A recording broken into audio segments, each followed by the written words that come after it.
I was never supposed to be like this. That is the first thought I remember forming clearly, sometime around the age of 7, when my father stood over me with that expression on his face. Not anger, which I could have survived, but something far more corrosive. Disappointment. Cool, measured, surgical disappointment, wielded the way a scalpel is wielded, with precision and without mercy. Recessive, he had said, holding my designation test results in his hand, the paper trembling slightly at the edges from the air conditioning in his office. He had read the results standing up, as if sitting down to absorb news like this was something he refused to dignify. My son is a recessive alpha. He never said it to me directly. He said it to the room the way powerful men talk, as though the world itself is their audience. My name is Ojiho. I am 27 years old. I have what people generously call delicate features, sharp cheekbones that taper into a softly rounded jaw, pink lips that look borrowed from someone gentler, and short tousled brown hair that never quite lies flat no matter how much product I use. I have been told I am beautiful in the way that makes people uncomfortable saying it to my face, because beautiful doesn't feel like the right word for a man, especially not for an alpha. And that is precisely the point, isn't it? In the world I was born into, dominance is currency. A dominant alpha walks into a room and the air shifts. Omegas turn instinctively, drawn by pheromone and biology, and other alphas read the hierarchy in the spine and the shoulders and the set of the jaw. Dominant alphas built the companies, ran the governments, married strategically and bred strong. They were the architecture of society, load-bearing walls made of pride and testosterone. Recessive alphas like me were tolerated.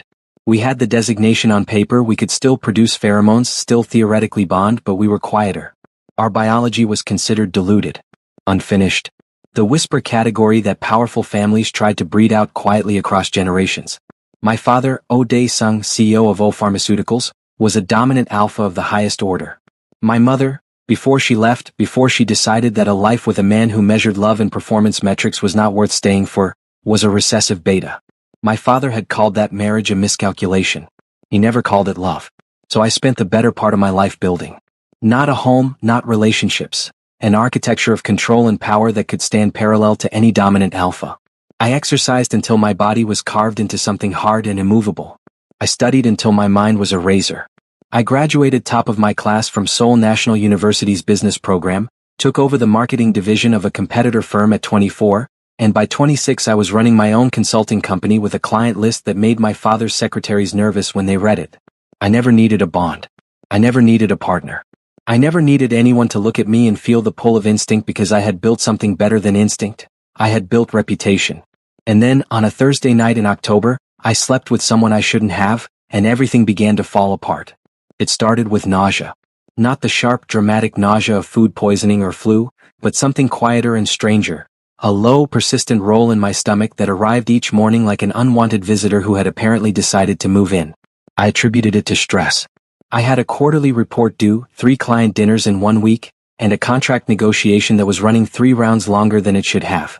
Stress made physical sense. Then came the sensitivity.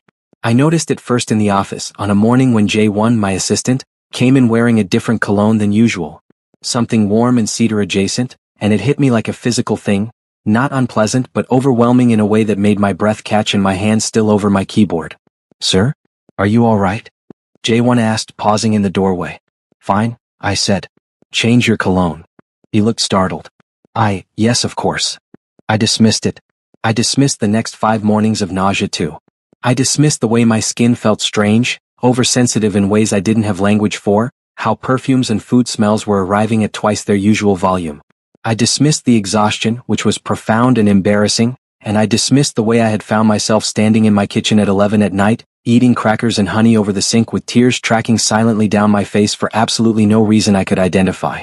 I did not dismiss it when I woke on a Wednesday morning and my suppressants, the ones I had been taking for 3 years to manage my already quiet pheromone output, to keep myself from smelling like what I was, had stopped working entirely. I could smell it on myself. Sweet, warm, something that should not have been physically possible. An omegas preheat pheromones. I sat on the edge of my bed for a very long time. Then I called my doctor, Dr. Shin, who ran the blood tests I asked for, and who called me back 4 hours later in a voice I'd never heard from her before, careful and slow, the way doctors sound when they are assembling the wreckage of your understanding of yourself into something presentable. Ji-ho-SSI, she said. I think you need to come in. Tell me now, I said. Pause. Your secondary sex hormone profile has shifted. Significantly. Your alpha hormones are suppressed to a level that it's very unusual. Your body appears to be undergoing a designation transition, and the markers I'm seeing are consistent with. With what? Another pause. Longer. With an omega presentation. A full one. I hung up. Then I sat very still for approximately 10 minutes, and then I stood up, put on my coat, and walked out of my apartment into the cold October air, and I walked for 2 hours without a destination because the alternative was staying inside with the truth. By the time I came back, I had made a decision. I needed answers that Dr. Shin couldn't give me. I needed a geneticist, the best one I could find. Someone who understood designation biology at a molecular level, who could look at what was happening inside me and explain it and, more importantly, fix it. I needed, of all the people on this earth, Min Kong. Min Kong and I had a history the way certain wounds have histories. You knew exactly when they happened, you remembered the specific sensation of them opening, and they had never quite healed right. We met at Hansung Academy, an elite secondary school in Gangnam that served the children of people who had too much money and too much pride to send their offspring anywhere else. Min Kong transferred in our second year. He was quiet in the way that powerful things are quiet. Not small, not humble, but contained. Conserving something. He was a dominant alpha. I had known it before anyone told me, before we even spoke, because that was how dominant alphas worked. You felt them before you understood why. He was tall, broad-shouldered, with a stillness about him that commanded the room without effort. Black hair, always a little overgrown above his forehead. Dark, assessing eyes that watched everything and gave away nothing. And brilliant, insufferably, infuriatingly brilliant, in exactly the subjects I had worked hardest to master. Before we dive into this heartwarming, emotional, slow-burn romance Omegaverse story, note, this is an original work of Milliflex channel. If seen in another channel that is not Milliflex, please report that channel for copyright and impersonation. Don't forget to subscribe and leave a comment. Now let's dive in. We were ranked first and second in our class for 3 years. The rankings switched back and forth between us like a pendulum. I would take first. You would take first. We never spoke directly about it, but we spoke around it constantly, in the tight, controlled way of two people who had decided that the other one was their measuring stick. I hated him for being effortlessly what I had to fight to become. In our final year, during the national science competition, one of the most important academic events of our high school careers, Min Kong had presented his genetics research project. It was extraordinary, the kind of work that belonged in a university lab, not in a high school gymnasium. I had watched him present and felt something I still cannot name precisely. Envy, admiration, fury, and underneath all of it, something warmer that I had immediately buried. I came in second that year. He came in first. He had looked at me afterward, not gloating, just studying, those dark eyes moving over my face with the same clinical attention he gave everything, and said simply, "Your methodology was better. Your conclusion was weak." I had walked away without answering. We hadn't spoken since. That was 9 years ago. Now I was standing in front of the lobby directory of Bionex Research Institute, reading the name Dr. Min Kong, Director of Genetic Designation Studies, Lab 14, 4th floor, and I was arguing internally with myself about whether my dignity could survive asking this man for help. My body's answer apparently was yes. The nausea was back. My skin felt 3 degrees too warm. Whatever was happening inside me had moved from strange to urgent, and I didn't have the luxury of pride. I pressed the elevator button for the 4th floor. The receptionist outside Lab 14 looked me over with professional courtesy and asked if I had an appointment. "Tell him it's O.G. Ho," I said. "He'll see me." She raised an eyebrow. "I'm not certain." "Tell him." A minute later, she was leading me through the frosted glass doors. Min Kang's lab was exactly what I would have expected. Organized to a degree that bordered on obsessive, white boards covered in notation I recognized as genetic sequencing charts, multiple monitors running what appeared to be simulation models. He was standing with his back to me when I entered, reading a printed report with his sleeves rolled to the elbow. He turned. 9 years had done things to him. Good things, the kind of things that were deeply inconvenient for me to notice. He was broader now, the line of his shoulders filling out his lab coat with an authority that hadn't been there at 17. His jaw was sharper. The overgrown hair was still there, and so were the dark, assessing eyes, and they landed on me with the same attention, the same stillness, and something that might have been surprise before he contained it. "Jiho," he said. Not O-Jiho SSI. Just my name, plain, like he'd been saying it the whole time I'd been gone. "I need your help," I said. The words tasted terrible. "Something is happening to me biologically and I need a geneticist who knows designation transition theory. Your work on recessive designation suppression is the most current research in the field." I held his gaze. I'm not here because I want to be. I'm here because you're the best option. A beat of silence. Then Min Kong set down his report. Sit down, he said. Tell me everything. I told him almost everything. I told him about the nausea, the sensitivity, the suppressant failure, the blood work results that Dr. Shin had run. I told him about the pheromone shift, the exhaustion, the crying over crackers and honey, which I delivered flatly without inflection, daring him to comment. You didn't? He listened the way he always had, completely, without interrupting, taking in information with the careful attention of someone who understood that every detail was data. What I didn't tell him initially was about the one-night stand. I'll need my own blood panels, he said when I finished. Comprehensive hormone assay, genetic sequencing of your secondary designation markers, pheromone profile over 48 hours. It will take a few days for the full results. He looked at me steadily. Are you still taking suppressants? They stopped working. Then don't take them while the tests are running. I need clean readings. He paused. You should also know this will require multiple visits.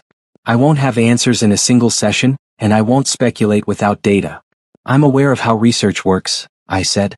Something shifted at the corner of his mouth, not quite a smile but adjacent to one. Still the same, he said quietly as though to himself. What? Nothing. He stood and reached for a sample collection kit. Roll up your sleeve. The first touch of his fingers against my inner arm was clinical and brief. I looked at the wall while he worked, at a framed journal cover, one of his publications. I recognized the title, and focused on keeping my breathing even. His pheromones were close now. Warm, dark amber, winter cedar, overwhelmingly alpha, and my body responded to them in a way that made me furious at myself. A low, involuntary pull somewhere deep and embarrassing that I shut down with the ferocity of someone closing a door against the cold. Does it hurt? He asked. No. You're holding your arm like it does. It doesn't. He finished the draw, pressed a cotton swab to the crook of my elbow, and held it there for a moment longer than necessary. I looked down to tell him it was fine and found him already looking at me, and for just a second neither of us moved, and the lab felt very quiet. I owe you an apology, he said. From school. I blinked. What? What I said after the competition. That your conclusion was weak. It wasn't. He paused, chose his words. I was competitive and unkind, and you didn't deserve that. I stared at him for a long moment. Of all the things I had prepared myself for walking into this lab today, an apology from Min Kong had not been on the list. It was 9 years ago, I said. That doesn't mean it didn't matter. I looked away. Run your tests, I said. That's all I need from you right now. The test took 4 days. During those 4 days, I came to the lab each morning, gave samples, submitted to pheromone monitoring, and sat in the consultation room while Min Kang's team ran data. And each day Min Kong and I talked, first about the research, the clinical details, and then gradually about other things. He asked me about my company. I told him more than I intended to. He told me about his research, about the grant funding he'd fought for, about a paper he'd published 2 years ago that had been controversial enough to cost him 2 colleagues. He talked about designation biology the way other people talked about art, with genuine, unguarded love for the subject. And despite myself, I found that I was listening not just for information but because his voice was doing something to the room, making it warmer. On the third evening we stayed late. His team had left. The lab was quiet except for the hum of equipment and the soft sound of soul traffic 15 floors below, and somewhere between reviewing the preliminary data and a dinner that had arrived because neither of us had eaten, the careful distance between us began to close. It was me who closed it technically, though I still believe he had been moving too slowly for days. We were side by side at his workstation and he reached across me to point to something on the screen, and his arm brushed mine and I turned and he was very close and his pheromones hit me like something inevitable, warm amber, cedar, alpha, and I watched his gaze drop to my mouth and I felt something I hadn't let myself feel in a very long time. What? Jiho, he said. Oh, a warning maybe or a question. I know, I said. We should. I know, I said again, and then I kissed him. It was not gentle, the first one.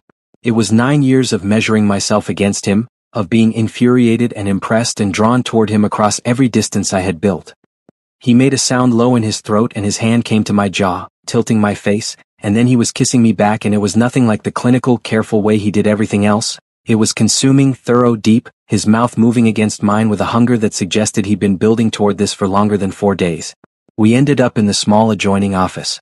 I'm not going to pretend it was accidental. Min Kong pressed me back against the desk with his body, his hands framing my face, and kissed me until I stopped thinking about anything that wasn't the warm, solid weight of him. I pulled at his lab coat, his shirt, and he laughed softly against my mouth. A real laugh, unguarded, and something in my chest cracked open a little at the sound. "Are you sure?" he asked, forehead pressed to mine, both of us breathing harder than was dignified. "I've never been less sure of anything," I said honestly. "But yes." He made love to me the way he did everything, with complete attention, thorough and unhurried, as though my body were something worth studying and also something worth worshipping. His hands were careful at first, then less so when I made it clear that careful was not what I wanted. He pressed his mouth to my throat and my collarbone and the soft inside of my wrist, and when he finally settled between my thighs and I felt the thick, heavy press of his length against me, I pulled him closer instead of away. "Min Kong," I breathed. "I know," he said softly. "I've got you." He entered me slowly, inexorably, and the sensation of fullness, of being stretched and held and filled, broke something open in me that I hadn't known was closed. I dug my fingers into his shoulders and pressed my face into his neck and felt his pulse against my cheek as he began to move, and the pleasure that built was not separate from the emotion. They were the same thing, rising together, and by the time I fell apart in his arms I was shaking with more than just release. He gathered me against his chest afterward and held me without speaking for a long time, his hand moving in slow circles on my back, and I let him, which should have told me everything I needed to know about the state I was in. I left before morning. He didn't stop me, but he held my wrist for a moment at the door. "Ji-ho." "The results," I said. "Tell me when you have them." He let me go. The call came 6 days later. "Come in," he said. "I have your results. All of them." I wore a suit. I don't know why I noted that, except that it felt important, like armor. I sat in the consultation chair across his desk and watched his face and tried to read his expression. But Min Kong had always been impossible to read when he was controlling himself. He placed the report in front of me. "Your alpha designation is recessive to a degree I've rarely seen outside of academic literature," he said. "Your alpha hormones were already functioning at baseline levels that are, statistically speaking, at the extreme low end of the alpha range. More relevant is the genetic composition." He paused and leaned forward slightly. "Ji-ho, you have a rare expression of the OMGV7 gene cluster. It's a recessive genetic variant that can cause late-onset designation transition under specific biological triggers, usually a significant hormonal event." Another pause. "Like unprotected bonding contact with a highly dominant alpha." The silence was very loud. "Our night together," I said. He held my gaze. "Yes. You triggered it. Your biology was already predisposed. I was a catalyst." He exhaled slowly. "Your alpha genes were too weak. They were already losing ground to suppressed omega markers that your body has been carrying dormant since birth. The hormonal shift from our night together accelerated the transition. Your body is no longer producing dominant hormones. It is fully producing omega hormones." I looked at the report in my hands. The numbers were orderly and clinical. They told the story of my body deciding, at 27 years old, to become something I had spent my entire life refusing to be. "There's no reversal," I said. It wasn't a question. Designation transition of this kind is permanent.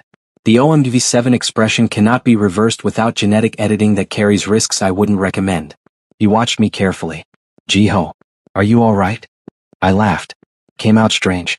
"No," I said. "I'm not." I set the report down.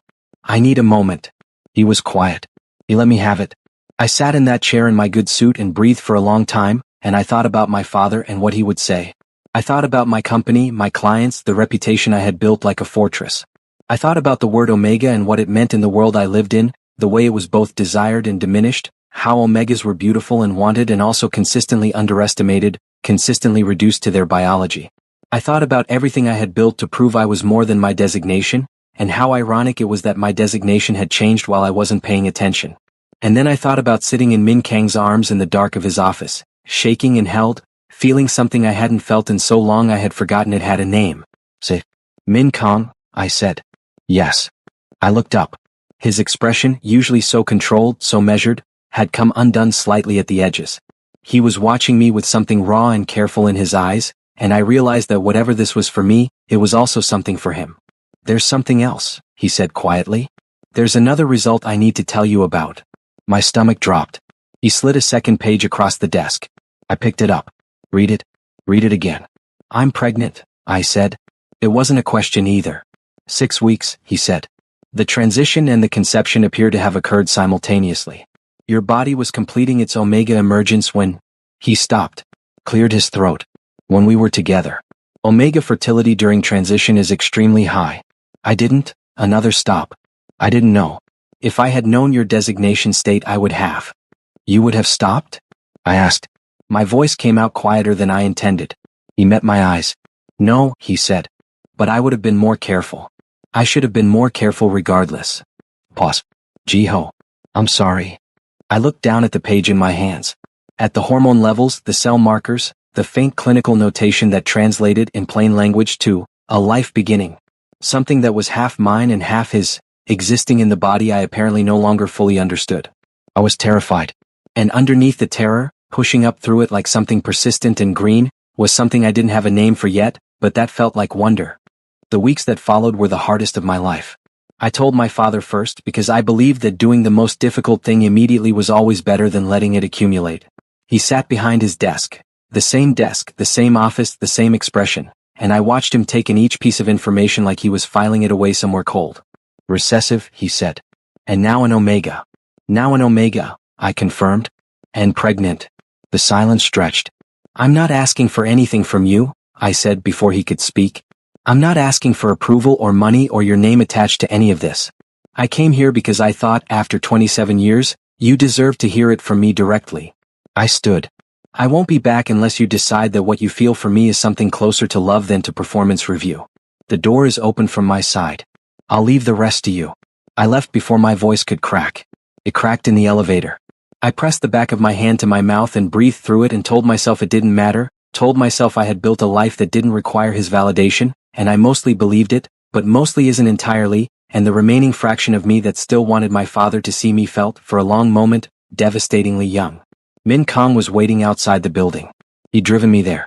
I hadn't asked him to wait, but he had. How did it go? He asked. I looked at him. This man I had resented and measured myself against for 9 years, who had apologized to me in a laboratory and kissed me in the dark and held my blood test results in his careful hands and told me the truth with his eyes before his mouth caught up. This man who had, apparently, been in love with me since we were 17, which he admitted on a Tuesday night over cold takeout in his lab, quietly and without drama, like it was simply a fact that had always been there waiting to be said. It went badly, I said. And I don't care.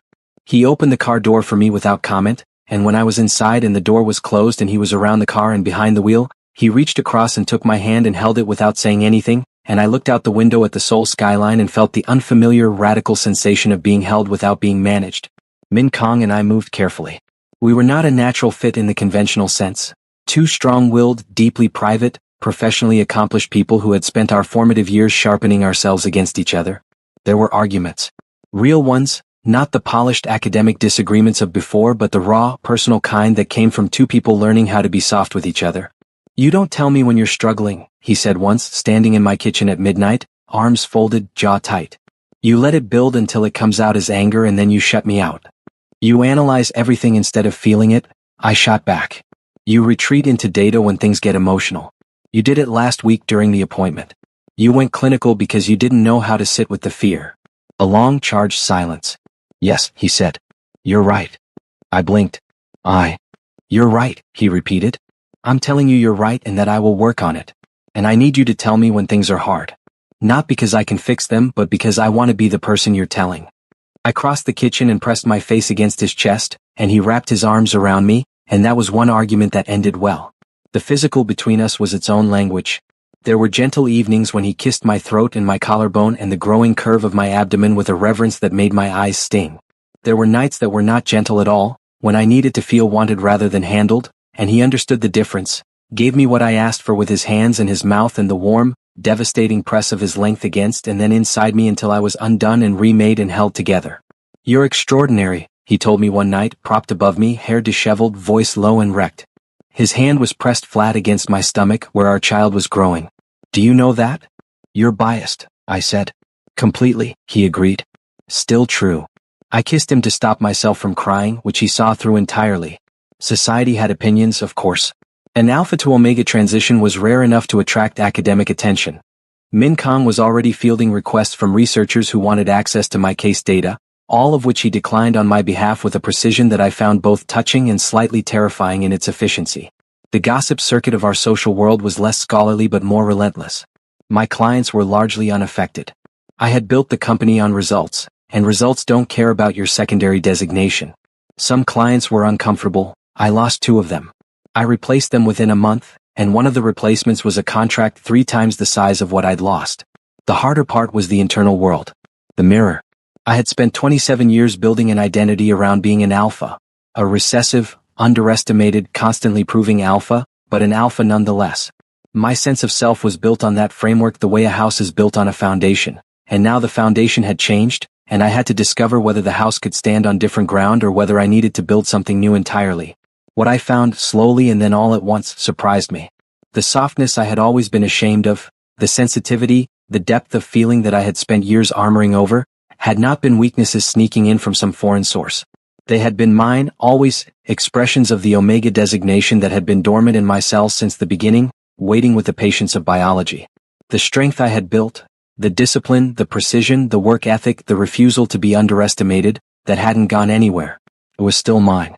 It had never been the property of my designation. It had been the property of my will. I was an omega. I was 27 years old. I was 3 months pregnant with the child of a man who had been driving me quietly mad for almost a decade, who made me feel safer than I had ever felt, who apologized when he was wrong and said I was extraordinary in the dark with his hand pressed to my stomach. I was, against all odds, happy. Not the careful, defended happiness of someone who has built their life to minimize loss. Real happiness. The kind that knows it is fragile and chooses to exist anyway. In this society, Min Kong said one evening, 2 alphas loving each other is, the phrase they use is biologically incompatible. We were on the couch in his apartment. My things had migrated here gradually, in the unstated way that cohabitation begins before it's acknowledged. His arm was around my shoulders. My feet were tucked under me, and my stomach was visibly rounded now, pressing gently against the soft sweater I'd started wearing because my old fitted shirts were beginning to resist me. You were an alpha when I said. I know. Pause. The designation laws were built for alphas bonding with omegas and betas bonding with betas. 2 alphas in a relationship violated the biological hierarchy. Except now. I'm not an alpha anymore. No, he said softly. You're not. I thought about this. About the fact that the world's objection to us had technically resolved itself through my body's own transformation, without our input or intention. It felt both convenient and deeply ironic, and underneath the irony was something that stung slightly, the question of whether we would have been allowed to love each other if I had remained what I was. Would it have mattered to you? I asked. If I had stayed an alpha? Min Kong was quiet for a long time. His thumb moved in slow circles against my shoulder. I've been in love with you since we were 17, he said finally. In the years since then, I told myself it wasn't practical, that it wasn't allowed, that you would never look at me as anything except a rival. I built walls. He paused. But if you had come to my lab still an alpha, still exactly who you were before any of this, Jiho, I would have loved you just as much and it would have been harder and it would have been worth every difficulty. He turned to look at me. The designation was never the point. You were always the point. I looked at his face in the warm lamplight, steady, honest, the eyes that had watched me for so many years, and I felt the last locked room inside me open quietly and I let it. I love you, I said. It was the first time I'd said it. The words came out steadier than I expected. His expression shifted, the control softening, and then he kissed me, not urgently, not hungrily, but slowly, thoroughly, the kind of kiss that is less a beginning and more an arrival, settling into the present tense of something that intends to stay. I know, he said against my mouth, and I felt him smile. I've been waiting for you to say it. I pulled back. You knew. I hoped. Pause. Also, you look at me like you're trying to decide whether to argue with me or eat me, and I've learned to tell the difference. I pressed my face into his shoulder to hide my expression and felt his laugh vibrate through his chest, and outside the apartment window's soul sparkled cold and bright, and I thought, with the quiet amazement of someone who had not expected to arrive here, that this is what it felt like. This exact thing. Our son was born on a Wednesday morning in late April.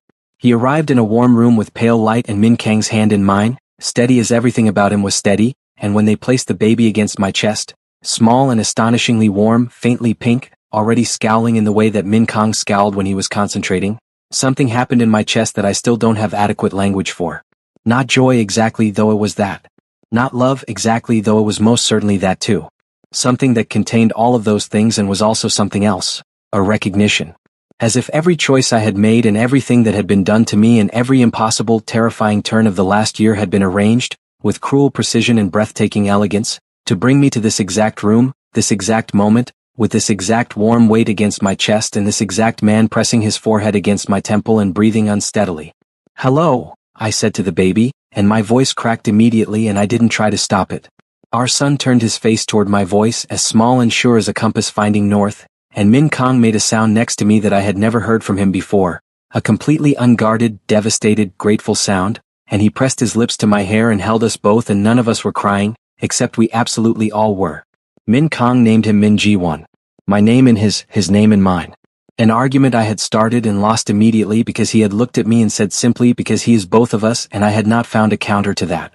My father came to the hospital. I hadn't expected him. He stood in the doorway of the room with his coat still on, holding a gift bag from the kind of expensive department store that was his only language of care, and he looked at me in the hospital bed and at Min Kong standing at my shoulder and at the small bundle in my arms, and something happened in his face that I had never seen before in 27 years. He looked, very briefly, like a man who understood that he had done something wrong. "He's beautiful," my father said. His voice was rough. "He is," I agreed. A long silence. Min Kong was very still beside me, present, watchful, giving me the space to run this as I needed to. "Ji-hoa," my father said, the informal address coming out like something he'd been carrying for a long time. He stopped. Started again. "I have not been a good father." "No," I said. "You haven't." He flinched, then nodded. "I know." He looked at the baby. "May I?" I held my son out. My father crossed the room and took him with the careful, bewildered hands of a man who had forgotten what it felt like to hold something he loved, and stood looking down at the small face, and I watched him and felt, for the first time, something soften toward him that I had been keeping hard for years. Not forgiveness, not entirely, not yet, but the beginning of a door that was neither fully open nor permanently closed. That, I thought, was something. There is a photograph on Min Kang's desk in the lab. He put it there 6 months after Ji-won was born, placed it matter-of-factly between the pheromone spectrum analyzer and the framed journal cover, as though it were simply data about the world. It's the three of us. Late summer light, a park somewhere in Mapo where we'd gone on a Sunday with no particular goal except to be outside. Ji-won is in the carrier strapped to Min Kang's chest, asleep with absolute conviction, his small fist pressed to his mouth. Min Kang is looking at the camera with that slight, controlled expression that I have learned means he is happier than he knows how to show. And I am beside them, looking not at the camera but at the two of them, and whatever is on my face is something I didn't know I was capable of wearing. I had a dream once, or perhaps it was more of a belief, entrenched and airless, that the only way to have worth was to be dominant. To push against the world until the world gave way, to present an unbreakable surface and call it strength. I had built that belief into a monument and lived inside it, and for years the monument was all I had, and I called that enough. Now I know what I didn't know then, that the things I thought were weaknesses, the sensitivity, the depth of feeling, the capacity to be moved by small things, the way I could love when I let myself, were never the enemy. They were the whole point. They were the part of me that was most fully alive. I am an omega. I am a father. I am loved by a man who has watched me carefully for 10 years and chosen me every time he had the chance, and who brings me crackers and honey at midnight without comment because he has memorized me the way scientists memorize the things they care about most. I am not what my father wanted me to be. I am not what I tried to force myself to become. I am something I could not have predicted, and something that, when I hold my son and feel Min Kang's arm find its place around my shoulder with the ease of long practice, feels more like myself than anything I have ever been. The sin my father said I had committed, being born recessive, being born soft, being born the wrong kind of alpha, was not a sin. It was a beginning. A seed of something my body had been tending quietly in its own time, waiting for the conditions to become exactly what it was always going to be. My name is Oh Ji-ho. I am 28 years old. I have pink lips and short tousled brown hair and a child who has his father's dark eyes and my stubborn jaw, and a man who loves me in a way that I have stopped being surprised by and started simply living inside of. And I am, at last, exactly enough. Ji-won fell asleep at 8:15. I know the exact time because I watched the clock above the nursery door while I held him against my chest in the rocking chair, feeling the small certain weight of him grow heavier as sleep took him. First his fists uncurling, then the tight furrow between his brows softening, then the complete, absolute surrender that only very young children and the deeply trusting can manage. He smelled like warm milk and the faint cedar of Min Kang's pheromones, which had been settling into everything in this apartment the way winter light settles into a room, quietly, pervasively, until you stopped noticing it was everywhere and simply accepted that this was what the air smelled like now. I laid him down with the practiced care of someone who has learned that the space between almost asleep and fully asleep is sacred and must not be disturbed, and I stood over the crib for a moment longer than necessary, watching his chest rise and fall. Then I turned off the nursery light and padded down the hallway toward the warm glow of our bedroom, where Min Kong was waiting. He was sitting on the edge of the bed when I came in, still in his work shirt, the dark blue one I liked, the one that made his shoulders look like a geographical feature, with his sleeves rolled up and his hair slightly out of place the way it got in the evenings when he'd been running his hand through it. He looked up when I appeared in the doorway, and the expression that moved across his face was something I still wasn't entirely accustomed to receiving. I thought I might never be. It was uncomplicated want, entirely focused, directed at me with the same complete attention he gave everything, except where his professional attention felt clinical and precise. This felt like being stood in direct sunlight. "He's down?" Min Kong asked. "He's down." He exhaled slowly, and the last of the day's held tension left his shoulders, and he held out one hand. I crossed the room and took it, and he pulled me gently toward him until I was standing between his knees, and he pressed his face to my stomach, just rested it there, eyes closed, the way he'd started doing when I was pregnant and never quite stopped, and I felt his breath, slow and warm through the fabric of my shirt. "Long day," I said softly. "Long day," he agreed into my stomach. I threaded my fingers into his hair. He made a low sound, not quite a word, and his hands came to my hips and stayed there, unhurried, the grip light. We existed in that particular stillness for a long moment, the kind that builds in good relationships the way sediment builds over time, layered and solid and carrying the history of everything that had settled there. Then he tilted his face up to look at me. "Come here," he said. He kissed me slowly at first. That was always how he started, with that deliberate, unhurried quality, as though he had all the time in the world and intended to use it. His mouth moved against mine with the warm, knowing confidence of someone who had memorized this. Had memorized me, who knew exactly what weight of pressure made my breath hitch and exactly how long he could keep the kiss soft before I lost patience with softness. Approximately 45 seconds as it turned out, which he knew and I would not admit. I kissed him harder, tilting my head, and he made a low sound against my mouth that I felt more than heard, and his hands moved from my hips to my back, pulling me closer, and then I was in his lap without entirely remembering the transition, and his arms were around me and the kiss had become something different entirely, deeper, open, his tongue moving against mine with an unhurried thoroughness that made my spine go soft. I could feel him through the thin fabric between us, the growing weight of his arousal, and I shifted deliberately, and he broke the kiss to make a sound low in his throat that I collected like currency. "Jiho," he said. A warning disguised as my name. "Min Kong," I returned in the exact tone of someone who was not going to be warned. He looked at me for a moment, dark eyes, expression barely controlled, and then he flipped us with a smooth, easy certainty that still, after all this time, made my heart do something embarrassing. I landed against the pillows with him above me, his weight settling between my thighs with the familiar particular pressure that sent warmth pooling immediately downward, and he looked down at my face with an expression that contained so many things that I couldn't separate them all. "You're so beautiful," he said. Just like that, plain without fanfare, the way he said true things. I reached up and pulled him down into another kiss rather than respond, because that was the one statement of his that I still had no stable counter to, and he knew it, and his mouth curved against mine before it opened. He undressed me carefully, methodically. Of course he did, he was Min Kong, beginning with my shirt, his fingers working each button with a patience that I personally found maddening and that I suspected he deployed intentionally. He pressed his lips to each newly revealed piece of me as he went. The base of my throat, the line of my collarbone, the center of my chest, the soft skin of my stomach where it still curved gently with the memory of carrying our son. He spent a long time there. His mouth warm against the faded silver lines that marked where my body had stretched to hold G1, and I looked up at the ceiling and felt something tight and old in my chest give way a little, as it did every time he chose deliberately to kiss those marks, as if he was making a point I never had to ask for. "Min Kong," I said softly. He looked up from my stomach, chin resting lightly just below my navel, eyes dark and steady. "You're staring at the ceiling again," he said.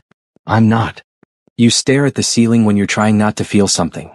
I looked down at him. He looked back with that infuriating, accurate patience. "I'm fine," I said. "I know." He pressed another kiss, unhurried, to my stomach.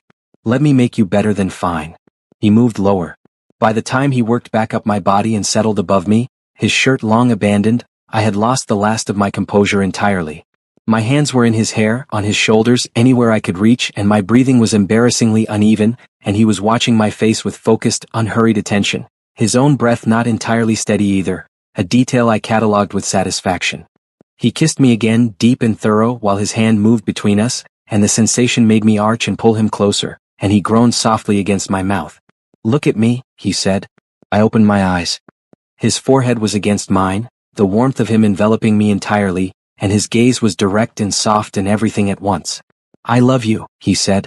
I know, I said, and watched his expression shift into something that was almost exasperated, almost tender, entirely his. Ji-ho. I love you, I said quietly. I love you. I'm not, I exhaled. I'm not good at saying it. Without provocation. I know. His thumb brushed my cheek. I don't need it constantly. Just don't make me extract it like a sample. I laughed involuntarily and he kissed the laugh from my mouth. Then he pressed forward and the humor dissolved entirely. The first slow push of his length into me was what it always was. A revelation I managed to forget between times, and then remember with startling totality. The stretch of it, the fullness, the way his sighs always required a breath, a moment of adjustment that he gave me without being asked, stilling above me with his face pressed to my temple, waiting until the tension in my hands against his back softened. All right, he murmured. More than, I managed. He began to move. Slowly at first, deeply, the long roll of his hips pressing into me and withdrawing and pressing again in a rhythm that was built for sensation rather than urgency, the kind of pace that was meant to take something apart thoroughly rather than quickly. I felt it everywhere, in my lower spine, in the base of my throat, in the hands that I had wrapped around his shoulders, fingers pressing in as the pleasure built in slow, impossible increments. His mouth found my throat, the soft skin below my ear, and he mouthed at the junction there where an omega's bond mark would go in a formal bonding, and the sensation was electric, a full-body shudder that made him feel it through the grip of my body around him, and he exhaled sharply against my skin. Ji-ho, he said.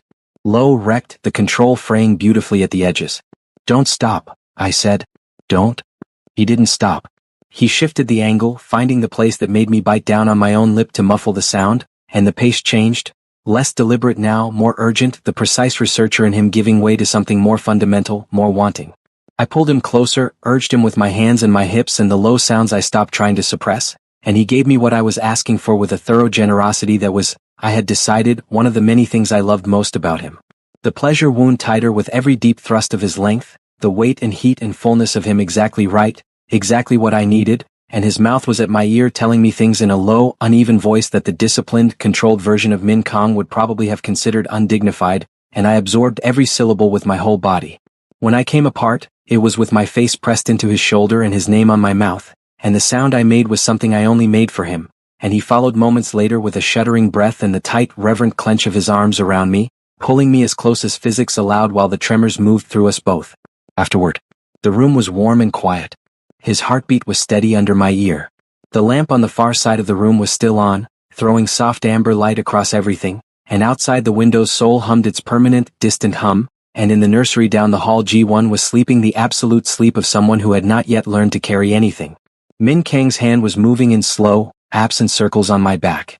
I was boneless and warm and located in my body in a way that I am only ever fully located in the immediate aftermath of this. Like all the scattered parts of me had been gathered up and returned to their proper places. You're thinking, he said. I'm always thinking. You think differently after. More slowly. Pause. I like it. I tilted my head to look at him. He was looking at the ceiling, which meant he was the one feeling something now, and I filed that away. Min Kong, I said. Yes. Thank you, I said. I stopped. There were too many endings to that sentence. For being in that lab. For running my tests without making me feel reduced by them. For saying my conclusion was better, eventually 9 years late. For holding my wrist at the door. For the crackers and honey. For G1's name which I still loved. For all of it. He turned to look at me and I could see that he understood the unfinished sentence entirely. Thank you, he said back. Just as simply, just as full. I settled back against his chest. His arm tightened around me and the circles on my back continued, slow and sure. I thought about the photograph on his desk. The three of us, late summer light, G1 sleeping against his chest, Min Kang's almost smile, my face turned toward them both. I thought about the boy I had been, sharp and defended and quietly ashamed, building and building and building and never letting anything be enough. I thought about becoming. About the terrifying, unbidden, unmistakable grace of a body that had decided, against every plan I'd made, to become exactly what it needed to be so that I could arrive at exactly this. Here. This room. This man. This life. Nothing else was necessary. Nothing else needed to be added or proven or constructed. It was complete, the way things that have grown into their full form are complete. Not finished because we would keep going, keep building something with each day, but whole. Ji-won would wake in a few hours. Min Kang would go to him first because he always did, moving in the dark with the quiet certainty of someone who had decided, without discussion, that this was one of his responsibilities. I would lie in the warm absence he left and listen to the low murmur of his voice down the hallway and feel something so large and simple that it had no proper name.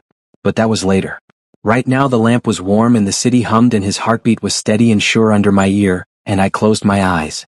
And I slept.